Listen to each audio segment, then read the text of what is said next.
अंगद दोख निकंदन अमर दास गुर हृदय त्यागो। थोड़ी कट कर दे। हृदय त्यागो श्री गुरु रामदास गुण गाओ।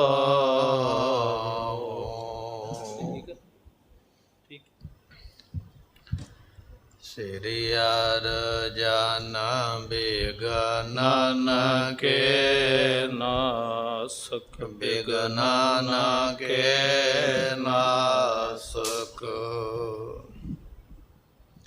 श्री हर गोबिंद शुभ सुमत प्रकाशक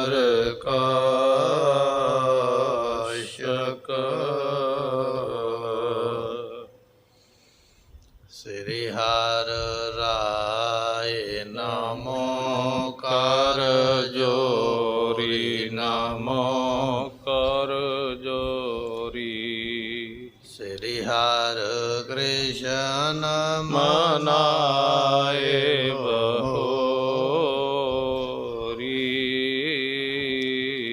तेग बहादुर परम कृपाला सतगुर परम कृपाला श्री गुरु गोबिंद सिंह विशाला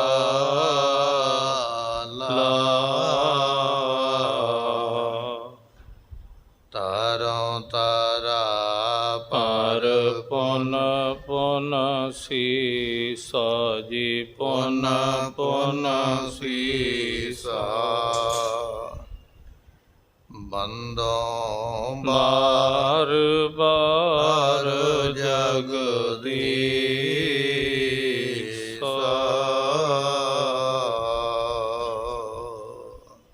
मेरे घर जो आयो गुरु शब्द कर हेत गुर सिखिया सुन धारीय रहनी रहै सुचेत। वाहिगुरु जी का खालसा वाहिगुरु जी की फतेह। जुगो जुग अटल गरीब नवाज गुरु ग्रंथ ਸਾਹਿਬ ਜੀਆਂ ਦੀ ਪਵਿੱਤਰ ਪਾਵਨ ਹਜ਼ੂਰੀ ਅੰਦਰ ਸ਼ੋਭਤ ਹੋ ਰਹੀ ਗੁਰੂ ਕੀ ਸੰਗਤ। ਗੁਰੂ ਗੋਬਿੰਦ ਸਿੰਘ ਮਹਾਰਾਜ ਜੀ ਭਾਈ ਲਾਹੌਰਾ ਸਿੰਘ ਜੋ ਸਿੱਖ ਹੈ ਉਸ ਨੂੰ ਉਪਦੇਸ਼ ਬਖਸ਼ਿਸ਼ ਕਰਦੇ ਪਏ। ਜਿਹੜੇ ਬਚਨ ਮਹਾਰਾਜ ਜੀਆਂ ਨੇ ਆਖੇ ਉਹਨਾਂ ਨੂੰ ਮੁਕਤੀਨਾਮਾ ਕਿਹਾ ਜਾਂਦਾ ਹੈ। ਮੁਕਤੀਨਾਮਾ ਤੋਂ ਭਾਵ ਹੈ ਮੁਕਤ ਕਰਨ ਵਾਲੇ ਬਚਨ। ਆਪਾਂ ਪਿਛਲੇ 8 ਦਿਨਾਂ ਤੋਂ ਲਗਾਤਾਰ ਇਹ ਬਚਨ ਜਿਹੜੇ ਹਨ ਉਹਨਾਂ ਨੂੰ ਸਰਵਣ ਕਰ ਰਹੇ ਹਾਂ। ਸਤਿਗੁਰੂ ਸਾਡੇ 'ਤੇ ਕਿਰਪਾ ਕਰਨ, ਇਹ ਬਚਨ ਕਮਾਉਣ ਦੀ ਸਮਰੱਥਾ ਸਤਿਗੁਰੂ ਬਖਸ਼ਿਸ਼ ਕਰਨ। ਜਿਵੇਂ ਅੱਜ ਦੇ ਉਪਦੇਸ਼ ਦੀ ਬਖਸ਼ਿਸ਼ ਹੋ ਰਹੀ ਹੈ, ਆਓ ਮਨ ਦੇ ਧਿਆਨ ਨੂੰ ਟਿਕਾਈਏ, ਸਰਵਨ ਕਰੀਏ, ਮਿਲ ਕੇ ਆਖੀਏ ਸਤਨਾਮ ਸ੍ਰੀ ਵਾਹਿਗੁਰੂ ਸਾਹਿਬ ਜੀ। ਮੇਰੇ ਘਰ ਜੋ ਆਇਓ ਗੁਰੂ ਸ਼ਬਦ ਕਰ ਹੇਤ। ਸਤਿਗੁਰੂ ਬਚਨ ਕਰਦੇ ਰੋਵੈ ਬੇਦੀ ਬੇਦ ਬਿਨ। ਬੇਦੀ ਤੋਂ ਭਾਵ ਹੈ ਜਿਹੜੇ ਗਿਆਨਵਾਨ ਪੁਰਸ਼ ਨੇ ਉਹ ਗਿਆਨ ਤੋਂ ਬਿਨਾਂ ਰੋਂਦੇ ਫਿਰਨਗੇ। ਗਿਆਨ ਕੋਲ ਨਹੀਂ ਹੋਵੇਗਾ, ਦੂਸਰਿਆਂ ਨੂੰ ਵਿਖਾਵਾ ਜ਼ਰੂਰ ਕਰਨਗੇ ਵੀ ਅਸੀਂ ਗਿਆਨਵਾਨ ਹਾਂ, ਸਾਡੇ ਕੋਲੋਂ ਗਿਆਨ ਲੈ ਲਓ, ਪਰ ਅਸਲ ਵਿੱਚ ਅੰਤਰੀਵ ਜਿਹੜਾ ਗਿਆਨ ਆਤਮਿਕ ਗਿਆਨ ਹੈ ਉਹ ਉਹਨਾਂ ਕੋਲ ਨਹੀਂ ਹੋਵੇਗਾ। ਆਪਣੇ ਆਪ ਨੂੰ ਗ੍ਰੰਥਾਂ ਦੇ ਜਿਹੜੇ ਗਿਆਤਾ ਖਵਾਉਣਗੇ ਨਾ ਉਹ ਕੇਵਲ ਨਾਮ ਦੇ ਹੀ ਗਿਆਨਵਾਨ ਹੋਣਗੇ, ਅੰਤਰੀਵ ਕੋਈ ਗਿਆਨ ਨਹੀਂ ਹੈ। ਐਸੇ ਲੋਕ ਦੁਨੀਆ ਵਿੱਚ ਰੋਂਦੇ ਵੇਖੇ ਜਾਂਦੇ ਹਨ। ਰੋਵੈ ਪਾਪੀ ਲੋਕ, ਜਿਹੜੇ ਪਾਪੀ ਲੋਕ ਨੇ, ਪਾਪ ਕਰਨ ਵਾਲੇ, ਉਹ ਤੇ ਗੁਰਮੁਖੋਂ ਰੋਂਦੇ ਹੀ ਨੇ। ਇਸ ਲੋਕ ਦੇ ਵਿੱਚ ਵੀ ਉਹ ਰੋਂਦੇ, ਪਰਲੋਕ ਦੇ ਵਿੱਚ ਵੀ ਰੋਂਦੇ। ਪਾਪ ਕਰੇ ਦੜ ਸਰ ਪਰ ਮੁੱਠੇ, ਅਜਰਾਇਲ ਫੜੇ ਫੜ ਕੁੱਠੇ, ਦੋਜਗ ਪਾਏ ਸਿਰਜਨ ਹਾਰੈ, ਲੇਖਾ ਮੰਗੈ ਬਾਣੀਆਂ। ਪਾਪ ਕਮਾਉਂਦਿਆ ਤੇਰਾ ਕੋਏ ਨਾ ਬੇਲੀ। ਬੇਲੀ ਰਾਮ। ਪਾਪੀ ਨੂੰ ਇੱਥੇ ਵੀ ਸਜ਼ਾ ਤੇ ਦੁੱਖ, ਪਰਲੋਕ ਦੇ ਵਿੱਚ ਵੀ ਦੁੱਖ ਮਿਲਦਾ ਹੈ। ਬੇਮੁਖ ਗੁਰ ਫਿਟਕਾਰਿਆ, ਰੋਵੈ ਦੀਰਘ ਰੋਗ। ਜਿਹੜਾ ਗੁਰੂ ਤੋਂ ਬੇਮੁਖ ਹੈ ਉਹ ਗੁਰੂ ਦਾ ਫਿਟਕਾਰਿਆ ਹੋਇਆ ਹੈ। ਗੁਰੂ ਨੇ ਉਸ ਨੂੰ ਫਿਟਕ ਦਿੱਤਾ ਹੈ, ਪਰੇ ਹਟਾ ਦਿੱਤਾ ਹੈ। ਜਿਹੜਾ ਫਟਕਾਰਿਆ ਹੋਇਆ ਉਹ ਗੁਰੂ ਤੋਂ ਬੇਮੁਖ ਹੈ। ਮੇਰੇ ਘਰ ਜੋ ਆਇਓ, ਗੁਰੂ ਸ਼ਬਦ ਕਰ ਹੇਤ। ਸਤਿਗੁਰੂ ਕਹਿੰਦੇ ਜਿਹੜਾ ਸਾਡੇ ਘਰ ਵਿੱਚ ਆਇਆ ਹੈ, ਗੁਰੂ ਦਾ ਘਰ, ਗੁਰੂ ਦੇ ਘਰ ਵਿੱਚ ਆ ਕੇ ਸ਼ਬਦ ਦੇ ਨਾਲ ਪ੍ਰੇਮ ਕਰ। ਜਿਨ ਪ੍ਰੇਮ ਕੀਓ ਤਿਨ ਹੀ ਪ੍ਰਾਪ ਪਾਇਓ। ਪ੍ਰੇਮ ਪ੍ਰਮਾਤਮਾ ਨਾਲ ਲੱਗਾ ਤੇ ਪ੍ਰਮਾਤਮਾ ਮਿਲ ਗਿਆ ਹੈ। ਜੇ ਪ੍ਰੇਮ ਸ਼ਬਦ ਦੇ ਨਾਲ ਲੱਗਾ ਹੈ ਤੇ ਗੁਰੂ ਮਿਲ ਗਿਆ ਹੈ। ਸਤਿਗੁਰੂ ਬਚਨ ਕਰਦੇ ਕਹਿਣ ਲੱਗੇ ਜਿਹੜਾ ਮੇਰੇ ਘਰ ਵਿੱਚ ਆਇਆ ਹੈ, ਭਾਵ ਗੁਰੂ ਨਾਨਕ ਦੇ ਮਹਾਰਾਜ ਦਿਆਂ ਸਿੱਖਾਂ ਦੇ ਘਰ ਵਿੱਚ ਜਿਹਨੇ ਜਨਮ ਲਿਆ ਹੈ, ਭਾਵੇਂ ਉਹ ਕਿਸੇ ਵੀ ਜਾਤੀ ਦੇ ਨਾਲ ਸੰਬੰਧ ਰੱਖਦਾ ਹੈ, ਜੇ ਉਸਨੇ ਕੇਸ ਧਾਰਨ ਕੀਤੇ ਨੇ, ਆਪਣੇ ਨਾਮ ਦੇ ਨਾਲ ਗੁਰੂ ਦਾ ਬਚਨ ਲਵਾਉਂਦਾ ਹੈ, ਤੇ ਪਾਤਸ਼ਾਹ ਕਹਿਣ ਲੱਗੇ ਉਹ ਸ਼ਬਦ ਦੇ ਨਾਲ ਪ੍ਰੇਮ ਕਰੇ, ਗੁਰੂ ਦੇ ਉਪਦੇਸ਼ ਦੇ ਨਾਲ ਪ੍ਰੇਮ ਕਰਨਾ ਕਰੇ। ਗੁਰ ਸਿੱਖਿਆ ਸੁਣ ਧਾਰੀਐ, ਰਹਿਣੀ ਰਹਿ ਸੁਚੇਤ। ਗੁਰੂ ਦੀ ਸਿੱਖਿਆ ਕੱਲੀ ਸੁਣਨੀ ਨਹੀਂ ਹੈ, ਬਹੁਤਾਤ ਆਪਾਂ ਸੁਣਨ ਵਾਸਤੇ ਹੀ ਆਏ ਹਾਂ। ਅੱਜ ਬਚਨ ਸੁਣਾਂਗੇ, ਉਪਦੇਸ਼ ਸੁਣਾਂਗੇ, ਕੁਝ ਸਮੇਂ ਵਾਸਤੇ ਬੜਾ ਚੰਗਾ ਲੱਗੇਗਾ, ਪਰ ਧਾਰਨ ਨਹੀਂ ਕਰਨਾ ਹੈ, ਉਹਦੀ ਕਮਾਈ ਨਹੀਂ ਕਰਨੀ ਹੈ। ਮਹਾਰਾਜ ਕਹਿਣ ਲੱਗੇ ਸੁਣੀਐ ਮੰਨੀਐ ਮਨ ਰੱਖੀਐ ਭਾਉ। ਗੁਰੂ ਦਾ ਉਪਦੇਸ਼ ਸੁਣਿਆ ਹੈ, ਉਪਦੇਸ਼ ਨੂੰ ਸੁਣ ਕੇ ਮੰਨਣਾ ਵੀ ਹੈ, ਤੇ ਮੰਨ ਕੇ ਫਿਰ ਕਮਾਈ ਕਰਦਿਆਂ ਪਰਮੇਸ਼ਰ ਦਾ ਭੈ ਵੀ ਰੱਖਣਾ, ਡਰ ਵੀ ਰੱਖਣਾ ਹੈ।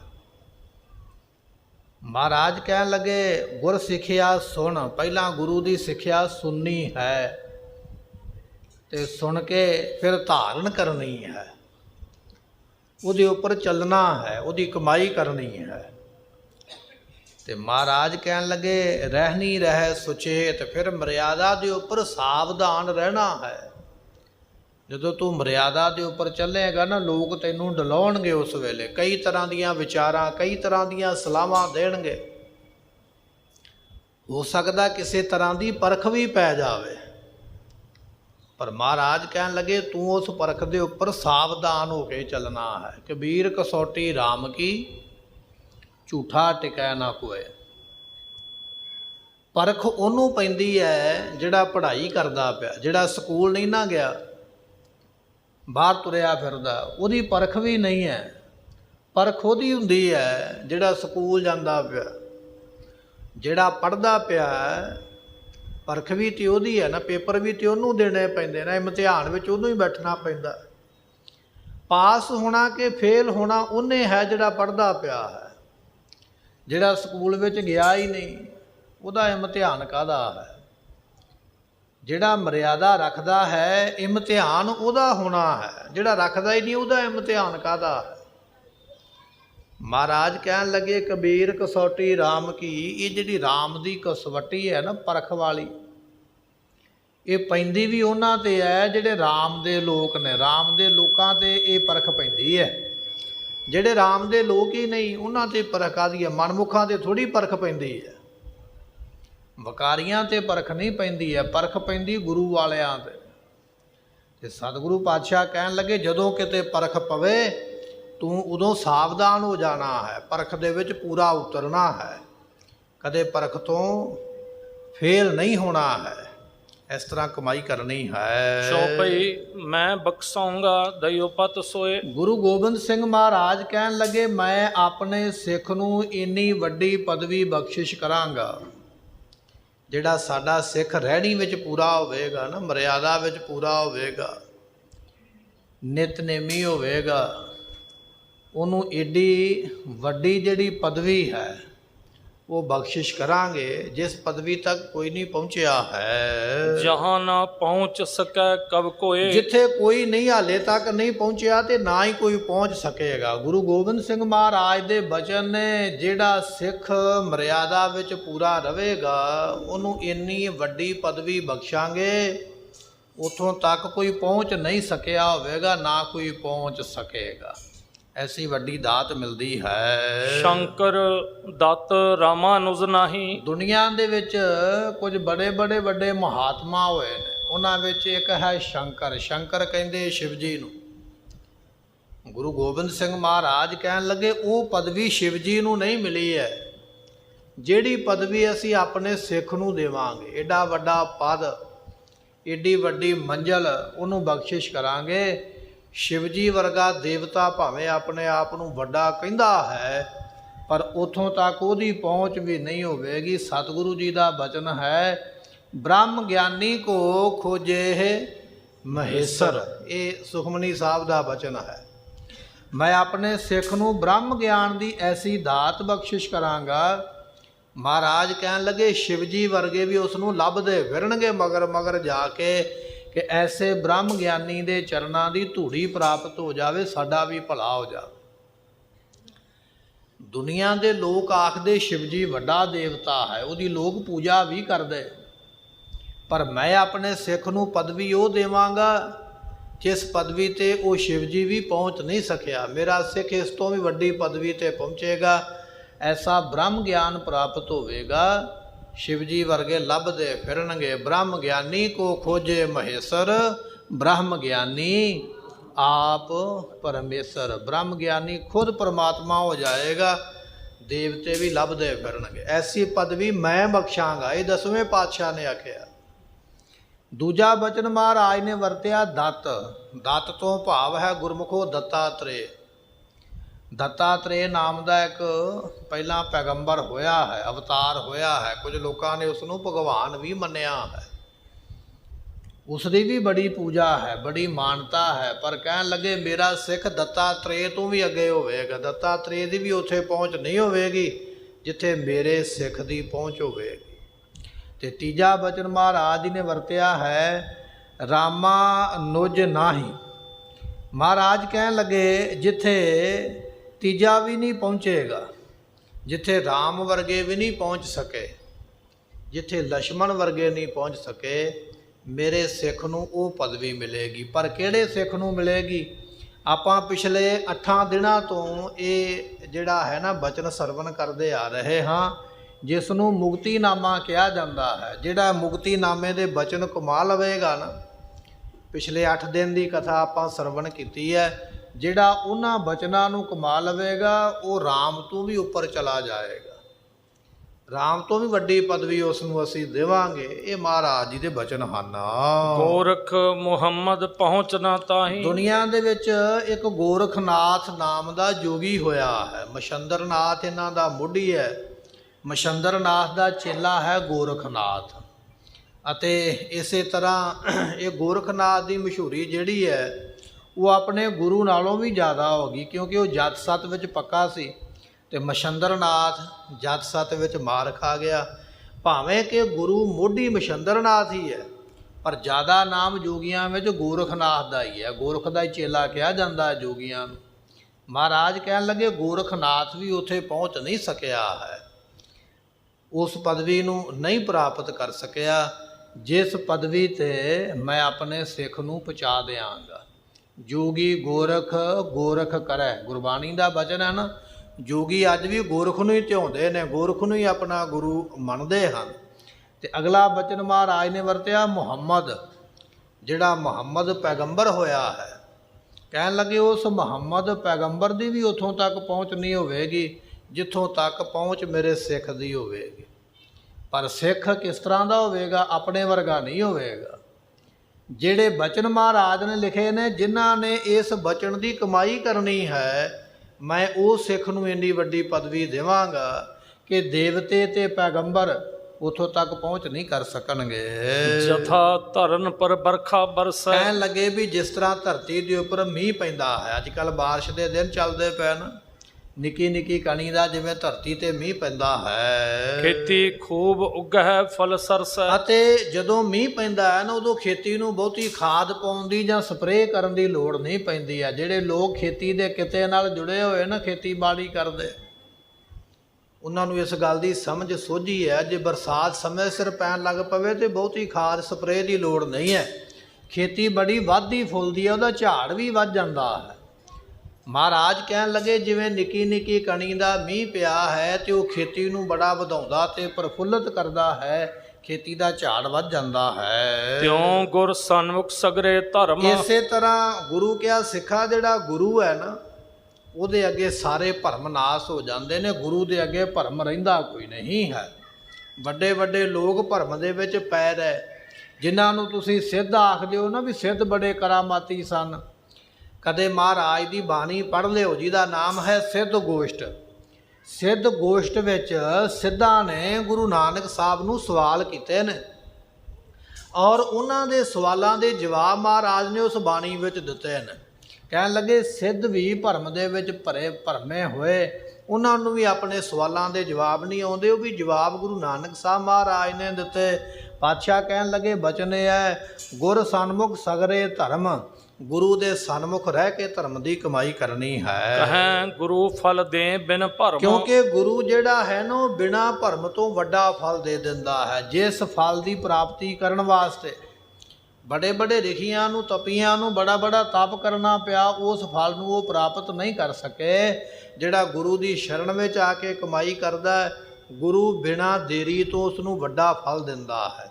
ਸਭ ਨਿਧਾਨ 10 ਅਸ਼ਟ ਸਿਧਾਨ, ਠਾਕੁਰ ਕਰ ਤਲ ਧਰਿਆ, ਜਨ ਨਾਨਕ ਬਲ ਬਲ ਸਦ ਬਲ ਜਾਈਐ, ਤੇਰਾ ਅੰਤ ਨਾ ਪਾਰਾ ਵਰਿਆ। ਉਸ ਪਰਮੇਸ਼ਰ ਨੇ ਗੁਰੂ ਦੇ ਬਖਸ਼ਿਸ਼ ਕਰਕੇ ਸਿੱਖ ਨੂੰ ਦੇਣ ਵਾਸਤੇ ਪਦਾਰਥ ਆਪਣੇ ਹੱਥਾਂ ਦੀਆਂ ਤਲੀਆਂ ਤੇ ਫੜੇ ਹੋਏ, ਕਿ ਕੋਈ ਗੁਰੂ ਦਾ ਸਿੱਖ ਨਾਮ ਜਪਣ ਵਾਲਾ ਪਦਾਰਥ ਦੀ ਮੰਗ ਕਰਦਾ, ਮੈਨੂੰ ਦੇਣ ਲੱਗਿਆ ਦੇਰੀ ਨਾ ਲੱਗ ਜਾਵੇ। ਐਸਾ ਗੁਰੂ ਹੈ ਜਿਹੜਾ ਗੁਰੂ ਫਲ ਦਿੰਦਾ, ਉਹ ਵੱਡਾ ਹੈ।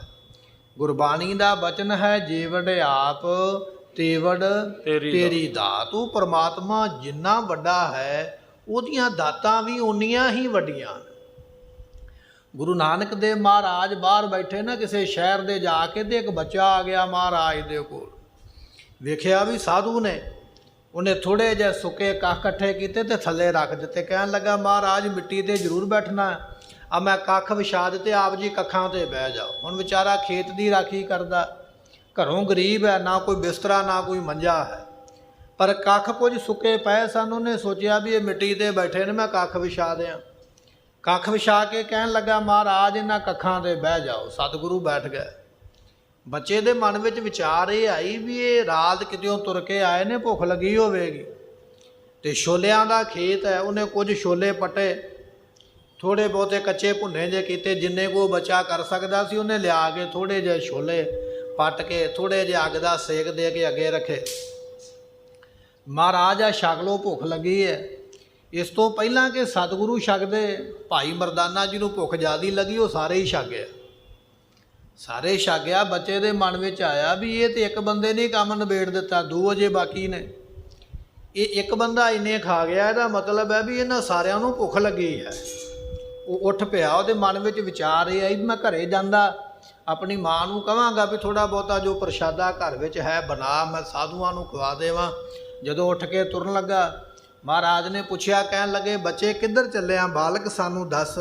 ਕਹਿਣ ਲੱਗਾ ਮਹਾਰਾਜ ਮੈਂ ਜਿੰਨੇ ਕੁ ਛੋਲੇ ਲਿਆ ਸਕਦਾ ਸੀ ਦਿੱਤੇ, ਤੁਹਾਡਾ ਇੱਕ ਸਾਥੀ ਖਾ ਗਿਆ, ਮੈਨੂੰ ਲੱਗਦਾ ਤੁਹਾਨੂੰ ਭੁੱਖ ਲੱਗੀ ਹੈ, ਮੈਂ ਆਪਣੇ ਘਰੇ ਚੱਲਿਆ ਹਾਂ, ਆਪਣੀ ਮਾਂ ਨੂੰ ਕਹਾਂਗਾ ਵੀ ਪ੍ਰਸ਼ਾਦਾ ਬਣਾਵੇ ਤੇ ਮੈਂ ਤੁਹਾਡੇ ਵਾਸਤੇ ਲੈ ਕੇ ਆਉਂਦਾ। ਗੁਰੂ ਨਾਨਕ ਦੇਵ ਮਹਾਰਾਜ ਇਹ ਬਚਨ ਸੁਣ ਕੇ ਬੜੇ ਖੁਸ਼ ਹੋਏ। ਕਹਿਣ ਲੱਗੇ ਸੱਥਰ ਤੇਰਾ ਲੇਫ ਨਿਹਾਲੀ, ਇਹ ਜਿਹੜੇ ਤੂੰ ਕੱਖ ਸਾਡੇ ਥੱਲੇ ਵਿਛਾ ਦਿੱਤੇ ਨਾ ਬੈਠਣ ਵਾਸਤੇ, ਸਾਡੇ ਵਾਸਤੇ ਇਹੋ ਹੀ ਗੱਦੇ ਨੇ ਤੇਰੇ, ਤੂੰ ਗੱਦੇ ਵਿਛਾ ਦਿੱਤੇ ਸਾਡੇ ਥੱਲੇ, ਇਹ ਜਿਹੜੇ ਕੱਖ ਵਿਛਾਏ ਨੇ। ਸੱਥਰ ਤੇਰਾ ਲੇਫ ਨਿਹਾਲੀ, ਭਾਉ ਤੇਰਾ ਪਕਵਾਨ।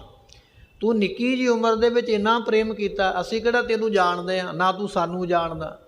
ਇੰਨੀ ਕੁ ਉਮਰ ਦੇ ਵਿੱਚ ਤੇ ਬੱਚੇ ਨੂੰ ਸਮਝ ਵੀ ਨਹੀਂ ਹੁੰਦੀ ਵੀ ਸਾਧੂ ਦੀ ਸੇਵਾ ਕਰਨੀ ਚਾਹੀਦੀ ਹੈ, ਪਰ ਫਿਰ ਵੀ ਤੈਨੂੰ ਸਮਝ ਹੈ, ਤੂੰ ਸਾਡੇ ਨਾਲ ਇੰਨਾ ਪ੍ਰੇਮ ਕੀਤਾ ਹੈ। ਜਿਹੜਾ ਤੂੰ ਪ੍ਰੇਮ ਕੀਤਾ ਹੈ, ਸਮਝ ਲਾ ਵੀ ਤੇਰੇ ਘਰੋਂ ਪ੍ਰਸ਼ਾਦਾ ਆ ਗਿਆ ਤੇ ਅਸੀਂ ਛਕ ਲਿਆ ਹੈ। ਸੱਥਰ ਤੇਰਾ ਲੇਫ ਨਿਹਾਲੀ, ਭਾਉ ਤੇਰਾ ਪਕਵਾਨ। ਨਾਨਕ ਸਿਫਤੀ ਰੱਜਿਆ।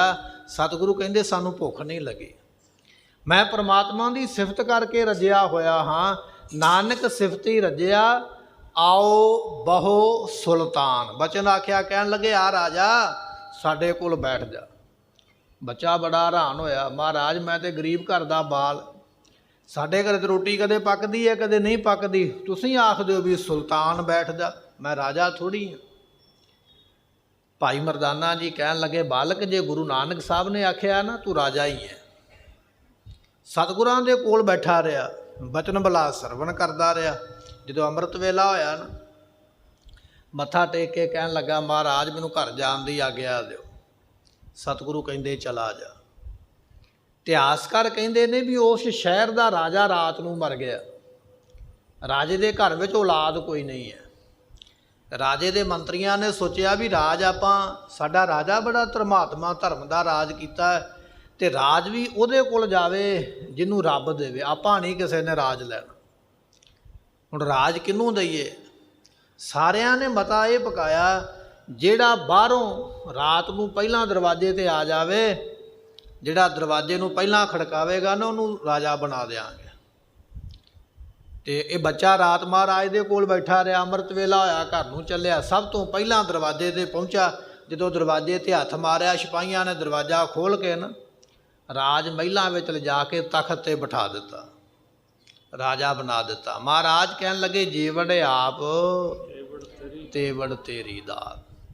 ਗੁਰੂ ਜਿੰਨਾ ਵੱਡਾ ਹੈ, ਗੁਰੂ ਦੀਆਂ ਦਾਤਾਂ ਵੀ ਉਨੀਆਂ ਵੱਡੀਆਂ। ਸਤਿ ਸ਼੍ਰੀ ਅਕਾਲ। ਸਤਿਗੁਰੂ ਜੀ ਦਾ ਬਚਨ ਕਮਾ ਕੇ ਗੁਰਮੁਖੋ ਪਰੇ ਤਾਕਤ ਕਿਵੇਂ ਮਿਲੀ? ਅੰਮ੍ਰਿਤ ਵੇਲਾ ਸਾਂਭ ਕੇ। ਇੱਥੋਂ ਅੰਮ੍ਰਿਤ ਵੇਲੇ ਦਾ ਵੀ ਉਪਦੇਸ਼ ਮਿਲਦਾ ਵੀ ਅੰਮ੍ਰਿਤ ਵੇਲੇ ਉੱਠਿਆ ਕਰ। ਬਾਬਾ ਆਨੰਦ ਸਿੰਘ ਜੀ ਹੋਏ ਨਾ ਨਾਨਕਸਰ ਕਲੇਰਾਂ ਵਾਲੇ, ਉਹਨਾਂ ਦਾ ਵੀ ਬਚਨ ਹੈ। ਉਹਨਾਂ ਨੇ ਬਚਨ ਲਿਖਿਆ, ਕਹਿਣ ਲੱਗੇ, ਜੇ ਦਿਨ ਵੇਲੇ ਬਾਦਸ਼ਾਹ ਬਣਨਾ ਚਾਹਣਾ ਤੇ ਅੰਮ੍ਰਿਤ ਵੇਲੇ ਗੁਰੂ ਦੇ ਅੱਗੇ ਭਿਖਾਰੀ ਬਣ ਜਾਇਆ ਕਰ। ਅੰਮ੍ਰਿਤ ਵੇਲੇ ਉੱਠ ਕੇ ਗੁਰੂ ਦੇ ਦਰ ਦਾ ਮੰਗਤਾ ਬਣ ਜਾਇਆ ਕਰ। ਅੰਮ੍ਰਿਤ ਵੇਲੇ ਉੱਠ ਕੇ ਝਾੜੂ ਫੇਰ ਲਿਆ ਕਰ ਗੁਰੂ ਘਰ ਆ ਕੇ।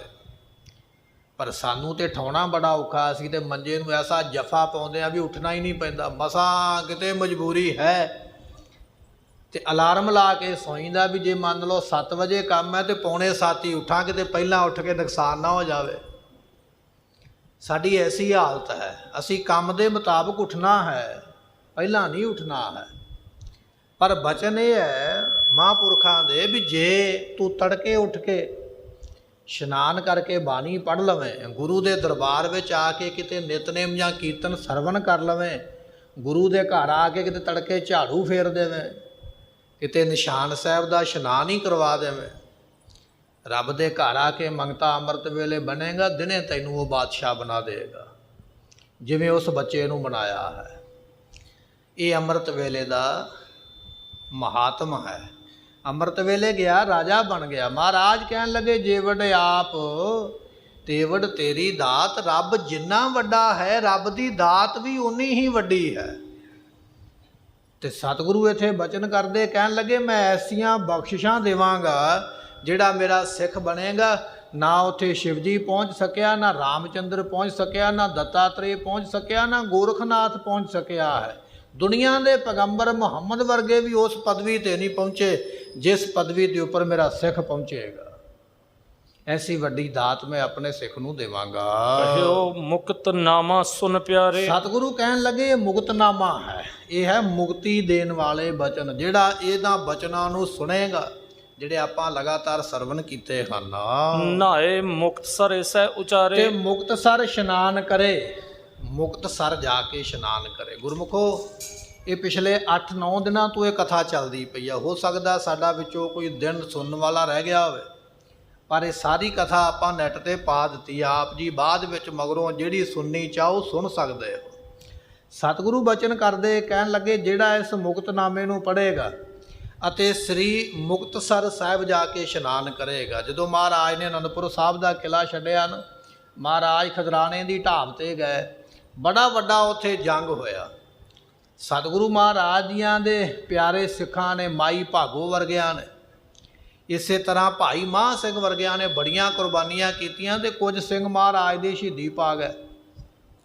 ਸਤਿਗੁਰਾਂ ਨੇ ਹੱਥੀਂ ਸੰਸਕਾਰ ਕਰਵਾਏ, ਵਿਦਾਵਾ ਪਾੜਿਆ ਤੇ ਬੜਾ ਸੋਹਣਾ ਸਰੋਵਰ ਬਣਾਇਆ। ਉਹ ਸਰੋਵਰ ਦਾ ਨਾਮ ਰੱਖਿਆ ਮਹਾਰਾਜ ਨੇ ਮੁਕਤਸਰ। ਸਰ ਨਾਮ ਸਰੋਵਰ ਦਾ। ਉੱਥੇ 40 ਮੁਕਤਿਆਂ ਨੇ ਸ਼ਹੀਦੀ ਪ੍ਰਾਪਤ ਕੀਤੀ ਤੇ ਮਹਾਰਾਜ ਨੇ ਉਹਨਾਂ ਦੇ ਨਾਮ ਤੋਂ ਯਾਦਗਾਰ ਬਣਾਈ। ਬਚਨ ਆਖਿਆ ਜਿਹੜਾ ਇੱਥੇ ਜਪਜੀ ਸਾਹਿਬ ਦਾ ਪਾਠ ਕਰਕੇ ਇਸ਼ਨਾਨ ਕਰੇਗਾ ਉਹ 40 ਮੁਕਤਿਆਂ ਨੂੰ ਪ੍ਰਾਪਤ ਹੋਵੇਗਾ, ਜੰਮਣ ਮਰਨ ਦੇ ਗੇੜੇ 'ਚ ਨਹੀਂ ਆਵੇਗਾ। ਇਹ ਸ੍ਰੀ ਮੁਕਤਸਰ ਸਾਹਿਬ ਜੀ ਦਾ ਮਹਾਤਮ ਹੈ। ਦੁਨੀਆ ਦੇ ਲੋਕ ਤੇ ਸਾਨੂੰ ਬੜਾ ਪ੍ਰਚਾਰ ਕਰਕੇ ਸਗੋਂ ਗੁਰੂ ਘਰ ਦੇ ਨਾਲੋਂ, ਗੁਰੂ ਮਰਿਆਦਾ ਨਾਲੋਂ ਦੂਰ ਕਰਦੇ, ਸ਼ਰਧਾ ਮਨ ਵਿੱਚੋਂ ਘਟਾਉਂਦੇ। ਪਰ ਜਿਹੜੇ ਤੀਰਥ ਗੁਰੂ ਦੇ ਹੱਥੀਂ ਬਣੇ ਨੇ, ਜਿਨ੍ਹਾਂ ਤੀਰਥਾਂ ਨੂੰ ਗੁਰੂ ਦਾ ਵਰ ਹੈ, ਉਹਨਾਂ ਤੀਰਥਾਂ ਦਾ ਮਹਾਤਮ ਕਿਸੇ ਦੇ ਕਿਹਾ ਘੱਟ ਨਹੀਂ ਜਾਣਾ ਹੈ। ਤੇ ਗੁਰਮੁਖੋ ਮਾਲਵੇ ਦੇ ਵਿੱਚ ਬੜਾ ਵੱਡਾ ਇਹ ਤੀਰਥ ਹੈ। ਮਹਾਰਾਜ ਬਚਨ ਕਰਦੇ, ਕਹਿਣ ਲੱਗੇ ਜਿਹੜਾ ਮੁਕਤਸਰ ਜਾ ਕੇ ਇਸ਼ਨਾਨ ਕਰੇਗਾ ਅਤੇ ਨਾਲ ਨਾਲ ਇਹ ਮੁਕਤਨਾਮਾ ਦੀ ਕਮਾਈ ਕਰੇਗਾ, ਜਿਹੜਾ ਐਸਾ ਪਿਆਰਾ ਗੁਰਸਿੱਖ ਹੋਵੇਗਾ, ਮਹਾਰਾਜ ਕਹਿਣ ਲੱਗੇ ਉਹ ਮੁਕਤੀ ਨੂੰ ਪ੍ਰਾਪਤ ਹੋ ਜਾਵੇਗਾ। ਇਹ ਅਸੀਂ ਵਰ ਦਿੰਦੇ ਹਾਂ। ਔਰ ਵਿਦਵਾਨਾਂ ਦਾ ਕਥਨ ਇਹ ਵੀ ਹੈ ਵੀ ਹੋ ਸਕਦਾ ਹੈ ਇਹ ਮੁਕਤਨਾਮਾ ਮਹਾਰਾਜ ਨੇ ਦਮਦਮਾ ਸਾਹਿਬ ਵਿਖੇ ਉਚਾਰਿਆ ਹੋਵੇ, ਕਿਉਂਕਿ ਮੁਕਤਸਰ ਮਹਾਰਾਜ ਪਹਿਲਾਂ ਗਏ ਨੇ, ਦਮਦਮਾ ਸਾਹਿਬ ਦੇ ਵਿੱਚ ਮਹਾਰਾਜ ਬਾਅਦ ਵਿੱਚ ਗਏ ਨੇ। ਪਹਿਲਾਂ ਜੰਗ ਮੁਕਤਸਰ ਵਾਲਾ ਹੋਇਆ। ਇੱਥੋਂ ਹੋ ਕੇ ਮਹਾਰਾਜ ਤਲਵੰਡੀ ਸਾਬੋ ਗਏ, ਡੱਲੇ ਦੇ ਕੋਲ। ਉੱਥੇ ਜਾ ਕੇ ਮਹਾਰਾਜ ਨੇ ਦਮ ਲਿਆ। ਦਮ ਲੈਣ ਕਰਕੇ ਉਹਦਾ ਨਾਮ ਪੈ ਗਿਆ ਦਮਦਮਾ ਸਾਹਿਬ। ਤੇ ਸਤਿਗੁਰਾਂ ਨੇ ਉੱਥੇ ਗੁਰਬਾਣੀ ਪੜ੍ਹਾਈ, ਬਚਨ ਬਖਸ਼ਿਸ਼ ਕੀਤੇ। ਵਿਦਵਾਨਾਂ ਦੀ ਵਿਚਾਰ ਇਹ ਆ ਵੀ ਹੋ ਸਕਦਾ ਹੈ ਇਹ ਜਿਹੜਾ ਮੁਕਤਨਾਮਾ ਹੈ ਮਹਾਰਾਜ ਨੇ ਦਮਦਮਾ ਸਾਹਿਬ ਹੀ ਜਾ ਕੇ ਉਚਾਰਿਆ ਹੋਵੇ, ਤਾਂ ਹੀ ਉਹਨਾਂ ਨੇ ਇਹ ਮੁਕਤਸਰ ਸਾਹਿਬ ਦੇ ਇਸ਼ਨਾਨ ਦਾ ਮਹਾਤਮ ਕਥਨ ਕੀਤਾ ਹੈ। ਅਤੇ ਇਸੇ ਤਰ੍ਹਾਂ 100 ਸਾਖੀ ਦਾ ਪਾਠ ਇਸ ਤਰ੍ਹਾਂ ਵੀ ਹੈ, ਮੁਕਤਨਾਮਾ ਪੜ੍ਹੇ ਜਨ ਤੀਰਥ ਮੁਕਤਸਰ ਨਹਾਏ, ਬੁਰੇ ਕਰਮ ਤੇ ਛੂਟ ਕਰ ਗੁਰ ਘਰ ਮਾਰ ਕਰ ਜਾਏ। ਜਿਹੜੀ 100 ਸਾਖੀ ਹੈ ਨਾ, ਉਹਦੇ ਵਿੱਚ ਇਹ ਬਚਨ ਲਿਖਿਆ ਗੁਰੂ ਗੋਬਿੰਦ ਸਿੰਘ ਮਹਾਰਾਜ ਨੇ, ਜਿਹੜਾ ਇਸ ਮੁਕਤਨਾਮੇ ਨੂੰ ਪੜ੍ਹੇਗਾ, ਮੁਕਤਸਰ ਸਾਹਿਬ ਦੀ ਪਵਿੱਤਰ ਧਰਤੀ ਤੇ ਜਾ ਕੇ ਨਕਮਸਤਕ ਹੋਵੇਗਾ, ਉੱਥੇ ਜਾ ਕੇ ਇਸ਼ਨਾਨ ਕਰੇਗਾ, ਉਹ ਬੁਰੇ ਕਰਮਾਂ ਤੋਂ ਛੁੱਟ ਕੇ ਆਪਣਾ ਸਰੀਰ ਛੱਡ ਕੇ ਸੱਚਖੰਡ ਜਾਵੇਗਾ। ਐਸੀਆਂ ਦਾਤਾਂ ਉਸ ਨੂੰ ਪ੍ਰਾਪਤ ਹੋਣਗੀਆਂ। ਇਹ ਮਹਾਰਾਜ ਨੇ ਵਰ ਬਖਸ਼ੇ ਹਨ।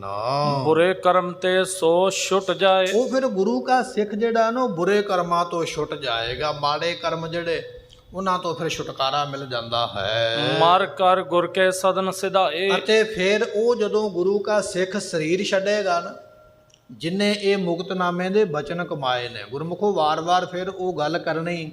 ਇਹ ਆਪਾਂ ਪਿਛਲੇ ਦਿਨਾਂ ਤੋਂ ਸਰਵਣ ਕਰ ਰਹੇ। ਇੱਕ ਬਚਨ ਨਹੀਂ, ਕਈ ਬਚਨ ਨੇ ਮਹਾਰਾਜ ਦੇ। ਇਹ ਬਚਨ ਕਮਾਉਣੇ ਪੈਣਗੇ। ਜਿਹੜਾ ਇਹਨਾਂ ਬਚਨਾਂ ਨੂੰ ਕਮਾਵੇਗਾ, ਗੁਰੂ ਦੀ ਰਹਿਤ ਬਹਿਤ ਰੱਖੇਗਾ, ਗੁਰਬਾਣੀ ਪੜ੍ਹੇਗਾ, ਜਦੋਂ ਉਹ ਸਰੀਰ ਛੱਡੇਗਾ ਫਿਰ ਉਹ ਟੇਢੀਆਂ ਜੂਨਾਂ 'ਚ ਨਹੀਂ ਜਾਏਗਾ। ਉਹ ਸੱਚਖੰਡ ਦਾ ਵਾਸੀ ਹੋਵੇਗਾ, ਉਹ ਗੁਰਪੁਰੀ ਦਾ ਵਾਸੀ ਹੋ ਜਾਏਗਾ, ਗੁਰੂ ਨੂੰ ਪ੍ਰਾਪਤ ਹੋਵੇਗਾ। ਐਸੀ ਦਾਤ ਉਸ ਨੂੰ ਪ੍ਰਾਪਤ ਹੁੰਦੀ ਹੈ। ਗੁਰ ਕੇ ਬਾਕ ਰਹਿਤ ਇਹ ਕਹੀ। ਇਹ ਗੁਰਮੁਖੋ ਜਿਹੜੀ ਰਹਿਤ ਮਰਿਆਦਾ ਹੈ ਨਾ, ਗੁਰੂ ਨੇ ਆਪਣੇ ਮੁਖੋਂ ਕਹੀ ਹੈ। ਗੁਰੂ ਪਾਤਸ਼ਾਹ ਗੁਰੂ ਗੋਬਿੰਦ ਸਿੰਘ ਮਹਾਰਾਜ ਨੇ ਆਪਣੇ ਖਾਲਸੇ ਨੂੰ ਇਹ ਰਹਿਤ ਮਰਿਆਦਾ ਦੇ ਬਚਨ ਜਿਹੜੇ ਆਪਣੇ ਮੁਖੋਂ ਕਹਿ ਕੇ ਦੱਸੇ ਵੀ ਗੁਰੂ ਖਾਲਸਾ ਜੀ ਇਸ ਤਰ੍ਹਾਂ ਦਾ ਜੀਵਨ ਰੱਖਣਾ ਹੈ, ਇਸ ਤਰ੍ਹਾਂ ਦਾ ਜੀਵਨ ਕਮਾਉਣਾ ਹੈ। ਛੁੱਟਾ ਹੈ 84 ਜਨ ਇਹ ਲਹੀ। ਜਿਨ੍ਹਾਂ ਨੇ ਇਹ ਬਚਨ ਕਮਾ ਲਏ ਉਹਨਾਂ ਦੀਆਂ 84 ਲੱਖ ਜੂਨਾਂ ਛੁੱਟ ਜਾਣਗੀਆਂ। ਮੰਨ ਲਓ ਕੋਈ ਇਹੋ ਜਿਹਾ ਕਰਮ ਸਾਡਾ ਹੈ ਨਾ ਵੀ ਅੱਗੇ ਸਾਨੂੰ ਜਨਮ ਲੈਣਾ ਪਵੇ, ਅੱਗੇ ਜਾ ਕੇ ਜਨਮਾਂ ਵਿੱਚ ਪੈਣਾ ਪਵੇ, ਪਰ ਜਿਹੜਾ ਬਚਨ ਕਮਾ ਲਵੇਗਾ ਗੁਰੂ ਦੇ, ਉਹਦੇ ਅਗਲੇ ਜਨਮਾਂ ਦਾ ਲੇਖਾ ਮੁੱਕੀ ਜਾਏਗਾ। ਉਹਨੂੰ 84 ਵਿੱਚ ਪੈਣਾ ਹੀ ਨਹੀਂ ਪਵੇਗਾ। ਗੁਰੂ ਐਸੇ ਜਨਮ ਦੇ ਵਿੱਚੋਂ ਮੁਕਤ ਕਰਕੇ ਬਾਹਰ ਕੱਢ ਲਵੇਗਾ। ਹੁਣ ਇਹ ਕਿੱਡਾ ਵੱਡਾ ਬਚਨ ਹੈ। ਗੁਰਮੁਖੋ 84 ਲੱਖ ਜੂਨਾਂ ਤੋਂ ਛੁੱਟਣਾ ਨਿੱਕੀ ਗੱਲ ਨਹੀਂ ਹੈ, ਬੜੀ ਵੱਡੀ ਦਾਤ ਹੈ। ਪਰ ਗੁਰੂ ਨੇ ਦਾਤ ਸਾਨੂੰ ਬਿਲਕੁਲ ਬੜੀ ਸਸਤੀ ਤੇ ਹੌਲੀ ਦੇ ਦਿੱਤੀ ਹੈ। ਜਿਹੜਾ ਇਹਨਾਂ ਬਚਨਾਂ ਦੀ ਕਮਾਈ ਕਰ ਲਵੇਗਾ, ਅੰਮ੍ਰਿਤ ਵੇਲੇ ਉੱਠ ਕੇ ਗੁਰੂ ਨੂੰ ਸਿਮਰੇਗਾ, ਉਹ 84 ਲੱਖ ਜੂਨਾਂ ਤੋਂ ਮੁਕਤ ਹੋ ਜਾਂਦਾ ਹੈ। ਰਹਿਣੀ ਰਹਿ ਜਾਣੀਐ ਨੀਕੀ। ਇਸ ਕਰਕੇ ਗੁਰਮੁਖੋ ਰਹਿਤ ਮਰਿਆਦਾ ਵਿੱਚ ਰਹਿਣਾ ਇਹ ਚੰਗੀ ਗੱਲ ਹੈ, ਇਹ ਬੜੀ ਚੰਗੀ ਗੱਲ ਹੈ ਜਿਹੜਾ ਮਰਿਆਦਾ ਵਿੱਚ ਕੋਈ ਰਹਿੰਦਾ ਹੈ। ਪਰ ਅੱਜ ਕਲਯੁਗ ਹੈ ਨਾ, ਸਮਾਂ ਉਲਟਾ ਹੈ। ਜਿਹੜਾ ਰਹਿਤ ਮਰਿਆਦਾ ਵਿੱਚ ਰਹਿੰਦਾ, ਦੁਨੀਆ ਦੇ ਲੋਕ ਸਗੋਂ ਉਹਨੂੰ ਮਖੌਲ ਕਰਦੇ, ਸਗੋਂ ਟੀਚਰ ਕਰਦੇ, ਹਾਸੀ ਕਰਦੇ, ਉਹਨੂੰ ਸਮਝਦੇ ਵੀ ਇਹ ਬੜਾ ਪਛੜਿਆ ਹੋਇਆ ਹੈ। ਜਿਹੜਾ ਗੁਰੂ ਦੀ ਮਰਿਆਦਾ ਤੋਂ ਉਲਟ ਹੈ, ਮਾੜੇ ਕੰਮ ਕਰਦਾ ਹੈ, ਸ਼ਰਾਰਤ ਕਰਦਾ ਹੈ, ਉਹਨੂੰ ਸਮਝਿਆ ਜਾਂਦਾ ਵੀ ਇਹ ਬੜਾ ਸਿਆਣਾ ਹੈ, ਬੜਾ ਚੰਗਾ ਹੈ। ਇਹ ਕਲਯੁਗ ਦਾ ਸਮਾਂ ਹੈ। ਪਰ ਮਹਾਰਾਜ ਕਹਿਣ ਲੱਗੇ, ਰਹਿਣੀ ਰਹਿ ਸੋਈ ਸਿੱਖ ਮੇਰਾ, ਉਹ ਸਾਹਿਬ ਮੈਂ ਉਸ ਕਾ ਚੇਰਾ। ਏਡੀ ਵੱਡੀ ਦਾਤ ਮਹਾਰਾਜ ਨੇ ਬਖਸ਼ੀ ਹੈ। ਸਤਿਗੁਰੂ ਕਹਿਣ ਲੱਗੇ, ਜਿਹੜਾ ਗੁਰੂ ਦੀ ਮਰਿਆਦਾ ਵਿੱਚ ਰਹਿੰਦਾ ਹੈ ਨਾ ਭਾਈ, ਉਹ ਬੜੀ ਚੰਗੀ ਗੱਲ ਹੈ, ਜਿਸ ਨੇ ਮਰਿਆਦਾ ਕਮਾਈ ਹੈ। ਅਗ ਤੇ ਛੂਟੈ ਸ਼ਰੇ ਹੋਏ ਜੀ ਕੀ। ਉਹ ਫਿਰ ਗੁਰਮੁਖ ਜਿਹੜਾ ਹੈ ਪਾਪਾਂ ਤੋਂ ਛੁੱਟ ਜਾਂਦਾ ਹੈ। ਜਿਹੜੇ ਪਾਪ ਨੇ ਨਾ, ਇਹਨਾਂ ਪਾਪਾਂ ਤੋਂ ਛੁੱਟ ਜਾਏਗਾ। ਗੁਰਮੁਖੋ ਇਹ ਸਾਨੂੰ ਜਿਹੜਾ ਜਨਮ ਹੈ ਨਾ, ਇਹ ਪਾਪ ਤੇ ਪੁੰਨ ਕਰਕੇ ਮਿਲਦਾ ਹੈ। ਕਈ ਵਾਰੀ ਆਪਾਂ ਕਹਿ ਦਿੰਦੇ ਵੀ ਆਹ ਪਾਪ ਤੇ ਆਹ ਪੁੰਨ ਹੈ, ਆਪਾਂ ਇਹ ਵੀ ਕਹਿ ਦਿੰਦੇ ਆਹ ਆਦਮੀ ਬੜਾ ਪੁੰਨ ਕਰਮਾਂ ਨੂੰ ਕਰਨ ਵਾਲਾ ਹੈ। ਪਰ ਗੁਰਮੁਖੋ ਪੁੰਨ ਕਰਮ ਜਿੰਨੇ ਮਰਜ਼ੀ ਕਰ ਲਵੋ, ਪੁੰਨ ਕਰਮਾਂ ਨੇ ਮੁਕਤ ਨਹੀਂ ਕਰਨਾ ਹੈ। ਪੁੰਨ ਕਰਮ ਵੀ ਬੰਦੇ ਨੂੰ ਬੰਨ੍ਹ ਲੈਂਦਾ ਹੈ ਤੇ ਪਾਪ ਕਰਮ ਵੀ ਬੰਨ੍ਹ ਲੈਂਦਾ ਹੈ। ਜੇ ਪਾਪ ਕਰੇਗਾ ਤਾਂ ਵੀ ਲੇਖਾ ਦੇਣਾ ਪੈਣਾ, ਤਾਂ ਵੀ ਜਨਮ ਲੈਣਾ ਪੈਣਾ। ਜਿਹਦੇ ਨਾਲ ਤੂੰ ਕਿਸੇ ਦੀ ਹੱਤਿਆ ਕੀਤੀ ਹੈ, ਕਿਸੇ ਦਾ ਕਤਲ ਕੀਤਾ ਹੈ, ਕਿਸੇ ਦਾ ਕੋਈ ਕੰਮ ਵਿਗਾੜਿਆ ਹੈ, ਉਹਦਾ ਲੇਖਾ ਦੇਣ ਵਾਸਤੇ ਵੀ ਤੈਨੂੰ ਦੁਨੀਆ ਤੇ ਆਉਣਾ ਪੈਣਾ। ਪਾਪ ਕੀਤਾ ਨਹੀਂ ਛੁੱਟਿਆ। ਜੇ ਤੂੰ ਕੋਈ ਪੁੰਨ ਕਰਮ ਕੀਤਾ ਹੈ, ਉਹ ਪੁੰਨ ਦਾ ਵੀ ਫਲ ਖਾਣ ਵਾਸਤੇ ਤੈਨੂੰ ਦੁਨੀਆ ਤੇ ਫਿਰ ਆਉਣਾ ਪੈਣਾ ਹੈ। ਇਹ ਆ ਵੀ ਪਾਪ ਦਾ ਕਰਮ ਦੁੱਖ ਮਿਲੇਗਾ ਤੇ ਪੁੰਨ ਦਾ ਫਲ ਤੈਨੂੰ ਸੁੱਖ ਮਿਲੇਗਾ। ਬਸ ਫਰਕ ਇੰਨਾ ਵੀ ਇੱਕ ਥਾਂ ਤੇ ਦੁੱਖ ਮਿਲਣਾ, ਇੱਕ ਥਾਂ ਤੇ ਸੁੱਖ ਮਿਲਣਾ ਹੈ, ਪਰ ਫਲ ਦੋਨਾਂ ਦਾ ਹੀ ਲੈਣਾ ਪੈਣਾ ਹੈ। ਜਨਮ ਦੋਨਾਂ ਵਾਸਤੇ ਹੀ ਹੈ। ਵਿਦਵਾਨਾਂ ਦਾ ਕਥਨ ਹੈ, ਜਿਵੇਂ ਬੰਦੇ ਨੂੰ ਬੰਨ੍ਹਣ ਵਾਸਤੇ ਲੋਹੇ ਦੀ ਹੱਥ ਕੜੀ ਮਾਰੀ ਜਾਂਦੀ ਹੈ, ਲੋਹੇ ਦੀ ਹੱਥ ਕੜੀ ਦੇ ਨਾਲ ਬੰਦੇ ਦੇ ਹੱਥ ਬੰਨ੍ਹ ਲੈ ਜਾਂਦੇ। ਪਰ ਜੇ ਕੋਈ ਬੰਦਾ ਆਖੇ ਵੀ ਮੈਂ ਤੈਨੂੰ ਸੋਨੇ ਦੀ ਹੱਥ ਕੜੀ ਲਾ ਦਿਆਂ, ਤੇ ਹੱਥ ਕੜੀ ਲਵਾਉਣ ਵਾਲਾ ਖੁਸ਼ ਹੋ ਜਾਵੇ ਵੀ ਸੋਨੇ ਦੀ ਹੱਥ ਕੜੀ ਲੱਗਣ ਲੱਗੀ ਹੈ। ਹੱਥ ਕੜੀ ਮਹਿੰਗੀ ਜ਼ਰੂਰ ਹੋ ਸਕਦੀ ਹੈ, ਸੋਨੇ ਵਾਲੀ ਮਹਿੰਗੀ ਤੇ ਲੋਹੇ ਵਾਲੀ ਸਸਤੀ ਹੈ, ਪਰ ਬੰਨਣਾ ਲੋਹੇ ਵਾਲੀ ਨੇ ਵੀ ਹੈ ਤੇ ਬੰਨਣਾ ਸੋਨੇ ਵਾਲੀ ਨੇ ਵੀ ਹੈ। ਬੰਨ ਦੋਵਾਂ ਨਹੀਂ ਲੈਣਾ ਹੈ। ਇਸੇ ਤਰ੍ਹਾਂ ਜਿਹੜਾ ਪਾਪ ਕਰਮ ਹੈ, ਬੰਨਣਾ ਉਹਨੇ ਵੀ ਹੈ। ਉਹਦੇ ਕਰਕੇ ਪਾਪ ਦਾ ਲੇਖਾ ਦੁੱਖ ਮਿਲੇਗਾ, ਜਨਮ ਲੈਣਾ ਪਵੇਗਾ, ਤੇ ਪੁੰਨ ਦਾ ਲੇਖਾ ਸੁੱਖ ਮਿਲੇਗਾ, ਜਨਮ ਫਿਰ ਵੀ ਲੈਣਾ ਪੈਣਾ ਹੈ।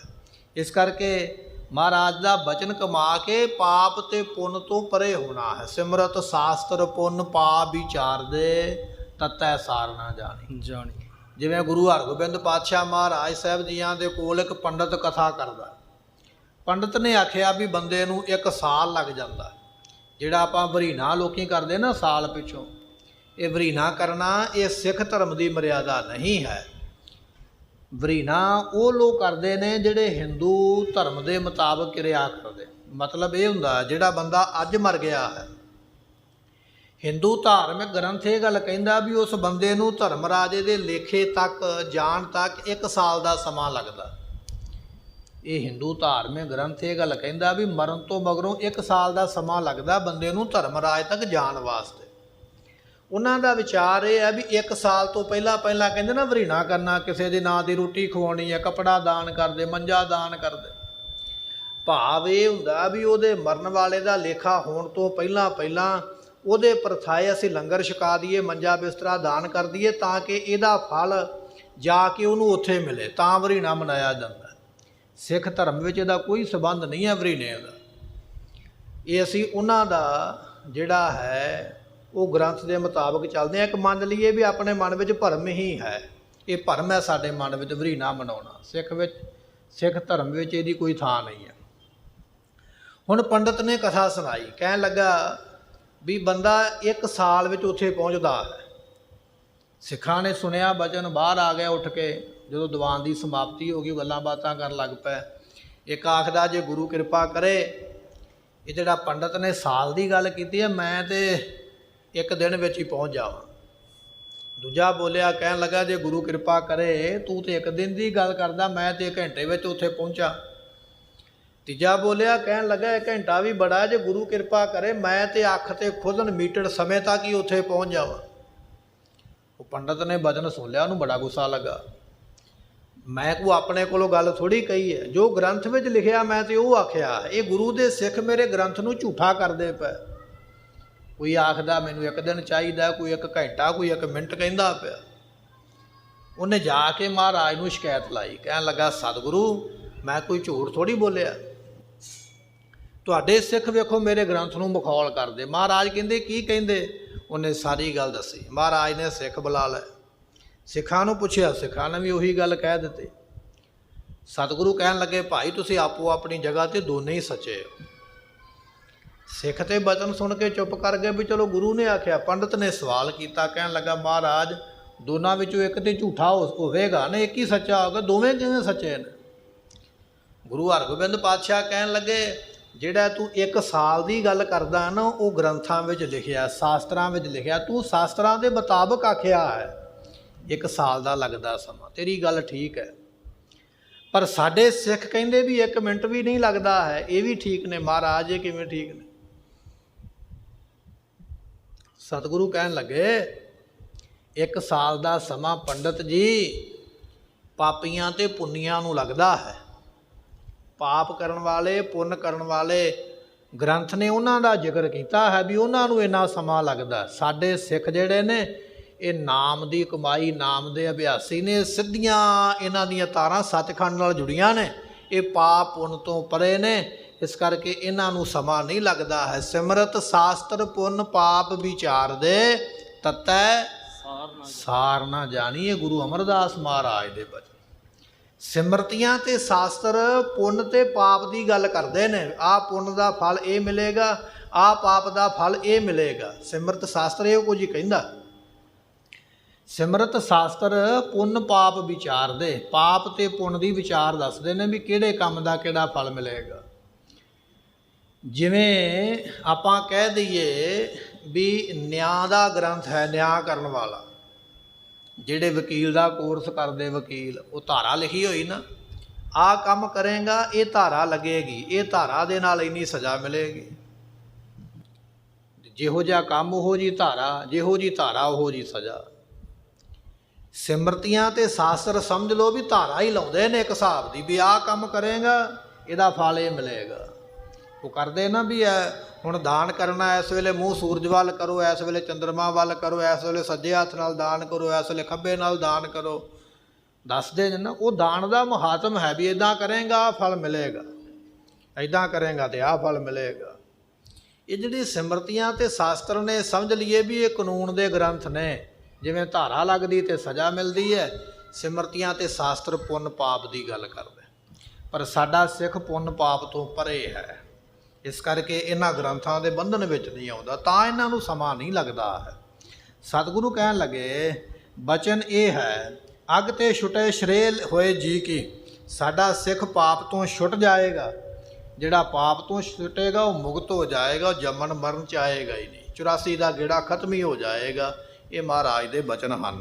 ਜੇ ਨਰ ਪਚੀ ਅਦਕ ਸੰਸਾਰੀ। ਪਰ ਜਿਹੜੇ ਲੋਕ ਸੰਸਾਰ ਵਿੱਚ ਬਹੁਤੇ ਫਸੇ ਹੋਏ ਨੇ, ਕਈਆਂ ਨੂੰ ਕੱਢਣਾ ਬੜਾ ਔਖਾ ਹੈ। ਜੇ ਆਪਾਂ ਕੱਢ ਵੀ ਲਈਏ ਭੱਜ ਕੇ ਫਿਰ ਉੱਥੇ ਹੀ ਜਾਂਦੇ, ਫਿਰ ਕੱਢੋ ਫਿਰ ਭੱਜ ਕੇ ਉੱਥੇ ਜਾਂਦੇ। ਤੁਸੀਂ ਨਾਲੀ ਦਾ ਜਾਂ ਗੰਦਗੀ ਖਾਣ ਵਾਲਾ ਕੀੜਾ ਕੱਢ ਕੇ ਕਿਤੇ ਬਾਹਰ ਰੱਖੋਗੇ ਨਾ, ਉਹ ਭੱਜ ਕੇ ਫਿਰ ਗੰਦਗੀ ਵੱਲ ਹੀ ਜਾਂਦਾ ਹੈ। ਕੁਝ ਲੋਕ ਸੰਸਾਰ ਦੇ ਮੋਹ ਵਿੱਚ ਇੰਨੇ ਫਸੇ ਨੇ, ਉਹਨਾਂ ਨੂੰ ਤੁਸੀਂ ਬਾਹਰ ਕੱਢ ਵੀ ਲਿਆਓ, ਆਓ ਭਾਈ ਤੁਹਾਨੂੰ ਕਥਾ 'ਚ ਲੈ ਕੇ ਚੱਲੀਏ, ਕਿਤੇ ਸਤ ਸੰਗਤ ਵਿੱਚ ਲੈ ਕੇ ਚੱਲੀਏ, ਕਿਤੇ ਤੁਹਾਨੂੰ ਗੁਰੂ ਸਥਾਨ ਦੇ ਦਰਸ਼ਨ ਕਰਵਾ ਲਿਆਈਏ। ਉਹ ਗੁਰੂ ਘਰ ਜਾ ਕੇ ਵੀ ਉੱਥੇ ਕਹਿਣਗੇ ਮੇਰੀ ਮੱਝ ਮਗਰੋਂ ਕੌਣ ਚੋਵੇਗਾ, ਮੇਰਾ ਫਲਾਣਾ ਕੰਮ ਕੌਣ ਕਰੇਗਾ। ਜੇ ਦੂਜਾ ਬੰਦਾ ਇਹ ਗੱਲ ਕਹੇਗਾ ਵੀ ਨਾ ਵੀ ਚੱਲ 2 ਦਿਨ ਆਪਾਂ ਹੋਰ ਰਹਿ ਲਈਏ, ਨਹੀਂ ਨਹੀਂ 2 ਦਿਨ ਬੜੇ ਜ਼ਿਆਦੇ, ਹੁਣੇ ਹੀ ਚੱਲੀਏ, ਮੱਥਾ ਟੇਕਣਾ ਸੀ ਟੇਕ ਲਿਆ, ਹੁਣ ਆਪਾਂ ਇੱਥੇ ਕੀ ਕਰਨਾ ਹੈ। ਉਹ ਲੋਕ ਮੋਹ ਵਿੱਚ ਇੰਨੇ ਫਸੇ ਨੇ, ਤੁਸੀਂ ਕੱਢਣਾ ਵੀ ਚਾਹੋ ਤਾਂ ਵੀ ਉਹਨਾਂ ਦਾ ਧਿਆਨ ਵਾਰ-ਵਾਰ ਘਰ ਨੂੰ ਹੀ ਜਾਂਦਾ ਹੈ, ਨਿਕਲ ਹੀ ਨਹੀਂ ਪਾਉਂਦੇ। ਕਹਿਣ ਲੱਗੇ ਜਿਹੜੇ ਸੰਸਾਰੀ ਲੋਕ ਮੋਹ ਵਿੱਚ ਫਸੇ ਹਨ, ਫਸੇ ਕਰਮ ਮੈਂ ਜੋ ਮਦ ਜਾਰੀ। ਕਹਿਣ ਲੱਗੇ ਵੀ ਉਹ ਲੋਕ ਕਰਮਾਂ ਦੇ ਜਾਲ ਵਿੱਚ ਇਸ ਤਰ੍ਹਾਂ ਫਸੇ ਨੇ ਜਿਵੇਂ ਕੋਈ ਮੱਛੀ ਜਾਲ ਵਿੱਚ ਫਸ ਜਾਂਦੀ ਹੈ। ਮੱਛੀ ਜਾਲ ਵਿੱਚ ਫਸੀ ਹੈ ਨਾ, ਉਹ ਜਾਲ ਵਿੱਚ ਜਿੰਨੀਆਂ ਮਰਜ਼ੀ ਛਾਲਾਂ ਮਾਰੇ, ਪੁੱਠੀ ਸਿੱਧੀ ਹੋਵੇ, ਜਿੰਨਾ ਮਰਜ਼ੀ ਜ਼ੋਰ ਲਾਵੇ, ਜਾਲ ਵਿੱਚ ਉਹ ਨਿਕਲ ਨਹੀਂ ਸਕਦੀ, ਫਸ ਗਈ ਵਿਚਾਰੀ। ਕੁਝ ਲੋਕ ਸੰਸਾਰ ਵਿੱਚ ਆ ਕੇ ਫਸ ਗਏ ਨੇ, ਉਹ ਯਤਨ ਕਰਨਾ ਚਾਹੁੰਦੇ ਵੀ ਨੇ ਵੀ ਕੋਈ ਐਸੀ ਛਾਲ ਮਾਰੀਏ, ਕੋਈ ਇਹੋ ਜਿਹਾ ਕੰਮ ਕਰੀਏ ਵੀ ਸੰਸਾਰ ਦੀ ਮੋਹ ਤੋਂ ਨਿਕਲ ਜਾਈਏ, ਪਰ ਨਿਕਲ ਨਹੀਂ ਪਾਉਂਦੇ। ਮਾੜਾ ਜਿਹਾ ਪੈਰ ਬਾਹਰ ਰੱਖਦੇ ਨਿਕਲਣ ਵਾਸਤੇ, ਕੋਈ ਕੰਮ ਹੀ ਇਹੋ ਜਿਹਾ ਪੈ ਜਾਂਦਾ, ਵਿਚਾਰੇ ਫਿਰ ਪਿੱਛੇ ਮੁੜ ਜਾਂਦੇ। ਸੰਸਾਰ ਦੇ ਮੋਹ ਦੇ ਫਸੇ ਹੋਏ ਲੋਕ ਜਾਲ ਵਿੱਚ ਫਸੇ ਨੇ, ਮੋਹ ਦੇ ਜਾਲ ਵਿੱਚ ਫਸੇ ਨੇ, ਨਿਕਲ ਨਹੀਂ ਪਾਉਂਦੇ। ਯਤਨ ਕਰਦੇ ਜ਼ਰੂਰ ਨੇ ਪਰ ਨਿਕਲਿਆ ਨਹੀਂ ਜਾਂਦਾ, ਫਿਰ ਉਹਦੇ ਵਿੱਚ ਹੀ ਡੁੱਬ ਜਾਂਦੇ ਹਨ। ਤਿਨ ਤੇ ਸੁਨ ਸੁਨ ਮਾਨੈ ਨਹੀਂ। ਇਸ ਕਰਕੇ ਉਹਨਾਂ ਦੇ ਬਚਨ ਸੁਣ ਕੇ ਮੰਨਣਾ ਨਹੀਂ। ਤੁਸੀਂ ਕਈ ਵਾਰੀ ਇਹ ਗੱਲ ਕਹੋਗੇ ਨਾ ਵੀ ਅੰਮ੍ਰਿਤ ਵੇਲੇ ਉੱਠੀਏ ਬਾਣੀ ਪੜ੍ਹੀਏ, ਤੇ ਕੋਈ ਤੁਹਾਨੂੰ ਬੰਦਾ ਆਖੇ ਵੀ ਅੰਮ੍ਰਿਤ ਵੇਲੇ ਜ਼ਰੂਰ ਉੱਠਣਾ, ਬਾਣੀ ਪੜ੍ਹਨੀ ਆ, ਸਵੇਰੇ ਉੱਠ ਕੇ ਪੜ੍ਹ ਲੈ। ਤੁਸੀਂ ਆਖੋਗੇ ਵੀ ਚਲੋ ਫਲਾਣੀ ਥਾਂ ਦੇ ਦਰਸ਼ਨ ਕਰ ਆਈਓ, ਆਖੇਗਾ ਨਹੀਂ ਹੁਣ ਨਹੀਂ ਜਾਣਾ, ਆਪਾਂ ਫਿਰ ਚੱਲਾਂਗੇ। ਤੁਸੀਂ ਆਖੋਗੇ ਵੀ ਆਹ ਕੰਮ ਕੋਈ ਭਲੇ ਦਾ ਹੈ, ਸੇਵਾ ਕਰ ਲਈਏ, ਕੋਈ ਨਾਮ ਜਪ ਲਈਏ, ਉਹ ਆਖਣਗੇ ਇਹ ਕੰਮ ਨਾ ਕਰ, ਹੁਣ ਨਾ ਕਰ, ਆਪਾਂ ਕੱਲ੍ਹ ਨੂੰ ਕਰਾਂਗੇ।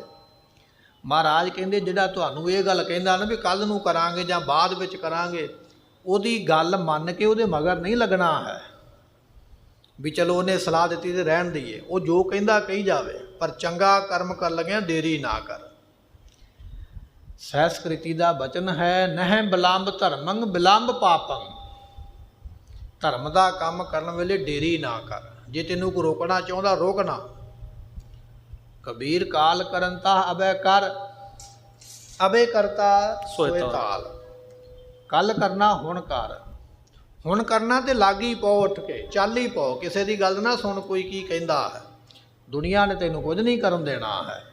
ਇਸ ਕਰਕੇ ਕਿਸੇ ਦੀ ਗੱਲ ਸੁਣ ਕੇ ਗੁਰੂ ਨੂੰ ਨਹੀਂ ਛੱਡਣਾ, ਨਿਤਨੇਮ ਨਹੀਂ ਛੱਡਣਾ, ਅੰਮ੍ਰਿਤ ਵੇਲਾ ਨਹੀਂ ਛੱਡਣਾ, ਨਾਮ ਜਪਣਾ ਨਹੀਂ ਛੱਡਣਾ, ਭਲਾ ਕੰਮ ਕਰਨਾ ਨਹੀਂ ਛੱਡਣਾ ਹੈ। ਕੋਈ ਭਾਵੇਂ ਜਿੰਨਾ ਮਰਜ਼ੀ ਕਹੀ ਜਾਵੇ, ਵੇਖੋ ਜੀ ਫਲਾਣਾ ਤੇ ਬੜਾ ਮਾੜਾ ਹੈ, ਫਲਾਣਾ ਤੇ ਬੜਾ ਮਾੜਾ ਹੈ।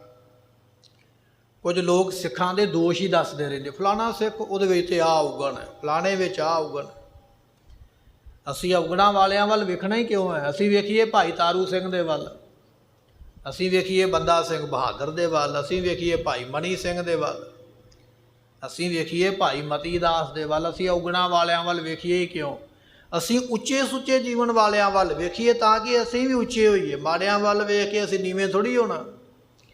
ਦੂਜਿਆਂ ਦੇ ਔਗਣ ਵੇਖਦੇ ਰਵਾਂਗੇ, ਉਹਨਾਂ ਦੇ ਪ੍ਰਤੀ ਆਪਣੇ ਆਪ ਨੂੰ ਸਾੜਦੇ ਰਵਾਂਗੇ, ਸ਼ਰਧਾ ਟੁੱਟਦੀ ਰਹੇਗੀ, ਗੁਰੂ ਤੋਂ ਦੂਰ ਹੋ ਜਾਵਾਂਗੇ। ਅਸੀਂ ਵੇਖੀਏ ਚੰਗਿਆਂ ਦੇ ਵੱਲ, ਨਾਮ ਜਪਣ ਵਾਲੇ, ਕਮਾਈ ਕਰਨ ਵਾਲੇ, ਤਾਂ ਕਿ ਸਾਡਾ ਵਿਸ਼ਵਾਸ ਬਣੇ, ਭਰੋਸਾ ਬਣੇ, ਅਸੀਂ ਵੀ ਵੱਡੇ ਹੋਈਏ। ਮਾੜਿਆਂ ਵੱਲ ਆਪਾਂ ਵੇਖਣਾ ਹੀ ਨਹੀਂ ਹੈ। ਮਹਾਰਾਜ ਬਖਸ਼ਦੇ ਹਨ। ਇਸ ਬਿਦ ਕਹਿ ਗੁਰ ਰਹਿਤ ਵਿਵੇਕ। ਤੇ ਸਤਿਗੁਰੂ ਪਾਤਸ਼ਾਹ ਜੀਆਂ ਨੇ ਇਸ ਤਰ੍ਹਾਂ ਇਹ ਜਿਹੜੀ ਰਹਿਤ ਦੀ ਮਰਿਆਦਾ ਹੈ, ਧਰੋ ਸਦਾ ਸਤਿਗੁਰੂ ਜਿਮ ਕਹੀ, ਜਿਵੇਂ ਗੁਰੂ ਪਾਤਸ਼ਾਹ ਨੇ ਬਚਨ ਕਹਿ ਇਹਨਾਂ ਨੂੰ ਕਮਾਉਣਾ ਹੈ। ਸਮੇਂ ਦੀ ਸਮਾਪਤੀ ਫੁੱਲਾਂ ਦੀ ਮੁਆਫੀ, ਲਿਖਿਆ ਕਤਹਿ ਨਾ ਛੁਟੀਐ, ਬਖਸ਼ਨਹਾਰ ਬਖਸ਼ ਲੈ, ਨਾਨਕ ਪਾਰ ਉਤਾਰ। ਵਾਹਿਗੁਰੂ ਜੀ ਕਾ ਖਾਲਸਾ, ਵਾਹਿਗੁਰੂ ਜੀ ਕੀ ਫਤਿਹ। ਆਪ ਸੰਗਤਾਂ ਦੇ ਚਰਨਾਂ ਵਿੱਚ ਬੇਨਤੀ ਹੈ ਕਿ ਕੱਲ੍ਹ ਨੂੰ ਬਾਲਾ ਪ੍ਰੀਤਮ ਗੁਰੂ ਹਰਿਕ੍ਰਿਸ਼ਨ ਮਹਾਰਾਜ ਜੀਆਂ ਦਾ ਪ੍ਰਕਾਸ਼ ਦਿਹਾੜਾ ਪ੍ਰਾਪਤ ਹੋ ਰਿਹਾ। ਸਵੇਰੇ ਵੀ ਮਹਾਰਾਜ ਦੀ ਜੀਵਨੀ ਆਪਾਂ ਸਰਵਣ ਕਰਾਂਗੇ, ਸ਼ਾਮ ਨੂੰ ਵੀ ਕਥਾ ਵਿਚਾਰ ਹੋਵੇਗੀ ਅਤੇ ਗੁਰੂ ਕੇ ਲੰਗਰ ਆਪ ਸੰਗਤਾਂ ਵਾਸਤੇ ਤਿਆਰ ਹੋਣਗੇ। ਬੇਨਤੀ ਹੈ ਕਿ ਰਾਤ ਦੇ ਦੀਵਾਨ ਦੇ ਵਿੱਚ ਵੱਧ ਤੋਂ ਵੱਧ ਹਾਜ਼ਰੀ ਭਰ ਕੇ ਗੁਰੂ ਘਰ ਦੀਆਂ ਸੇਵਾਵਾਂ ਕਰਕੇ ਕਥਾ ਵਿਚਾਰ